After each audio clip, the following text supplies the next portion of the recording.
탁기자 꿀정보 시간입니다. 지난주에 휴가를 다녀와 보니 여행에서 가장 설레는 시간은 떠날 준비를 하며 여행 가방 챙길 때더라고요. 그런데 짐 싸는 게 쉬운 일만은 아니죠. 그렇습니다.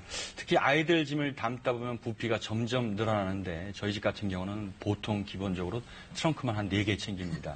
그런데도 꼼꼼히 챙겼다고 해도 휴가지에서 역시 빼놓고 온 게 생기기 마련입니다. 오늘은 여행 가방 잘 싸는 법 알아봅니다. 정지주 기자도 여행 자주 다니시죠?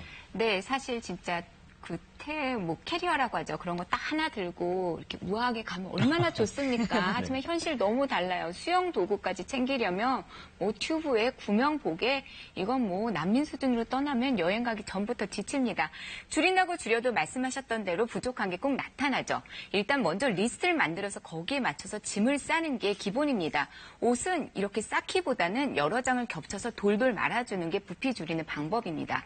집에 있는 일회용 비닐 장갑과 빈 렌즈통, 안경 케이스도 부피 줄이는데 한 몫을 톡톡히 하는데요. 부피를 줄였으니까 배치를 잘해야겠죠. 가방 어떻게 배치하느냐에 따라서 느껴지는 무게가 달라지는데요.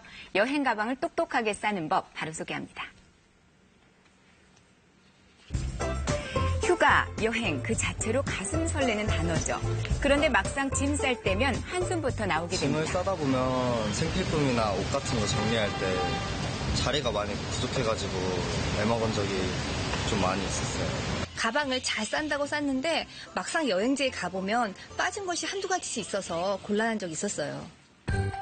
가방 하나 잘 싸도 여행의 즐거움이 배가 됩니다. 일단 가방 종류부터 확인 들어가 볼까요? 여행 가방은 크게 두 종류, 캐리어는 바퀴 달려 편하고요. 어깨에 매는 배낭도 있습니다. 해외여행 같은 오랜 기간 여행할 때는 캐리어를 더 선호하죠. 무거운 짐도 비교적 편하게 운반할 수 있죠. 이때 같은 양의 짐이라도 배치 방법에 따라 체감 무게가 달라집니다. 캐리어 같은 경우에 3등분으로 나눴을 때 위쪽에 무거운 게 많이 들어가면 어깨나 손목에 부담을 많이 받게 돼요. 그래서 가능한 한 무거운 짐들은 중하단에 집중시키는 게 좋고요. 이럴 경우 바퀴가 대부분의 무게를 부담하기 때문에 어깨나 손목에 부담이 줄어들고 여행이 더 훨씬 편리해질 겁니다. 특히 중앙에는 가장 무거운 물건 배치하는 게 좋습니다. 본격적으로 이제 여행 가방 싸볼까요? 먼저 가벼운 짐과 무거운 짐으로 구분합니다. 의류와 세면도구, 비상약은 비교적 가벼운 짐에 속하고 신발, 헤어기기, 여행 책자는 무거운 짐이 됩니다. 가벼운 짐 가운데 의류는 예외입니다. 가방 하단에 일단 배치하는 게 좋습니다. 가방 전체에 배치해도 괜찮고요. 완충작용을 하기 때문이죠. 노트북처럼 충격이 약한 물건 감싸기를 좋고요. 책이나 노트북 가장 무거우니 중앙에, 헤어드라이는 모양 애매하죠. 사이사이에 의류 넣어서 빈틈 없애줘야 짐이 흐트러지는 건 막습니다. 마지막으로 상단에 세면도구나 비상약품 넣어줍니다. 물품 무게를 생각해서 짐을 싸면 가방 정리가 이렇게 한결 편해집니다. 특히 손목에 물이 없어서 피로감 없이 여행길에 오를 수가 있습니다. 이번에는 배낭짐입니다. 등산이 있는 여행이나 배낭여행할 때 선호하죠. 무게 분산 방법은 같습니다. 먼저 하단은 의류로 채우고요. 중앙에 무거운 짐을 배치합니다. 나머지 옷가지들로 빈틈을 채워주시는 게 좋습니다. 화장품과 세면도구는 상단에 배치합니다. 이때 예외사항이 있는데요. 자주 꺼내보는 가이드북 같은 경우 배낭의 상부에 위치하는 게 훨씬 더 편리하실 겁니다. 이렇게 짐을 배치하면 무게가 가방 전체에 분산됩니다. 때문에 바른 자세로 여행을 할 수 있는데요. 만약 무거운 짐이 위에 놓인다면 가방 메고 여행할 때 상당한 피로감을 느끼게 됩니다. 가방 무게를 지탱하기 위해 어깨를 굽히게 되기 때문인데요. 화면 왼쪽 무거운 게 중앙에 있는 모습이 확실히 편해 보이죠. 이번에는 부피 줄이는 방법 알아봅니다. 가장 큰 가방 크기는 정해져 있는데 가져갈 물건이 산더미죠. 평소 옷 정리한 옷개고요. 집에 있는 생필품 그대로 넣어버리면 가방문 절대 안 닫힙니다. 그렇다고 가방 여러 개 들고 가면 여행길이 피곤해지죠. 이거 압축해서 넣는 겁니다. 먼저 의류부터 살펴봅니다. 짐 중에 가장 많은 양을 차지하죠. 하루하루 입을 옷을 미리 매치하여 정리하는 게 방법입니다. 엑시스나 이런 것들은 돌돌돌 말아서 개어주시면 부피를 훨씬 줄여줄 수 있어요. 얇고 면적이 비교적 넓은 상의에 하의를 개서 올리고요. 그 위에 양말도 올리고요. 이렇게 상의를 하의 모양에 맞춰서 감싸줍니다. 이 상태로 돌돌 말아주면 되는 건데요. 원피스처럼 한 벌일 경우도 있죠. 옷너비의 3분의 1만큼 접어서 돌돌 말아줍니다. 깔끔해 보이기도 하고요. 무엇보다 부피가 확 줄었습니다. 그냥 개면 여행 가방 꽉 차는 부피인데 이렇게 말았더니 절반이 됐죠.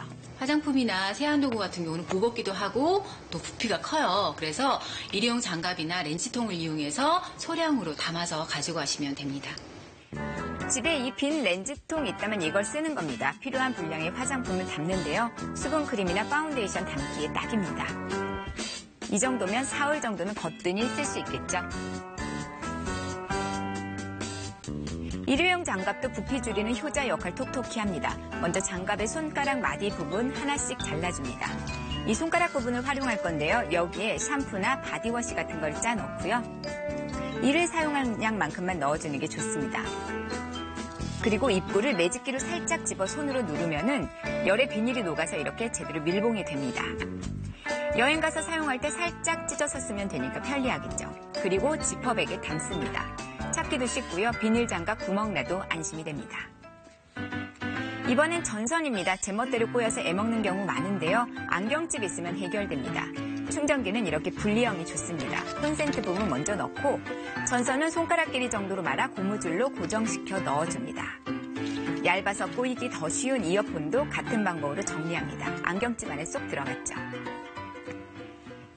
자, 해외여행 가는 분들이라면 이 컵라면 간절하죠. 이것도 방법 있습니다. 뚜껑부터 열고요. 안에 있는 스프 모두 꺼냅니다. 면도 꺼내서 일단은 큰 지퍼백에 넣어서 밀봉을 해줍니다. 용기에 건더기가 남아있다면요. 이건 역시 탈탈 털어서 지퍼백에 모아주고 꽉 밀봉을 해줍니다. 그리고 빈 용기 차곡차곡 포개고 맨 위에 있는 용기에 스프와 건더기를 넣습니다. 마지막으로 이것도 지퍼백에 넣어서 깔끔하게 정리하면 자, 부피가 확실히 줄어듭니다. 이렇게 잘 정리한 짐 가방에 담아주면 되겠죠. 작은 물건들은 가방 속 주머니에 넣으면 찾기가 더 편리해집니다. 아깐 절대 안 닫혔던 가방이 수월하게 닫혔습니다. 똑같은 양의 짐도 이렇게 정리하면 충분히 쌀 수 있는 거죠. 보통 떠나기 일주일 전 체크리스트를 써서 빠진 물건 없게 정리하는 것도 방법입니다. 똑똑하게 짐 싸는 법 알아두면 여행이 한층 쾌적해지겠죠.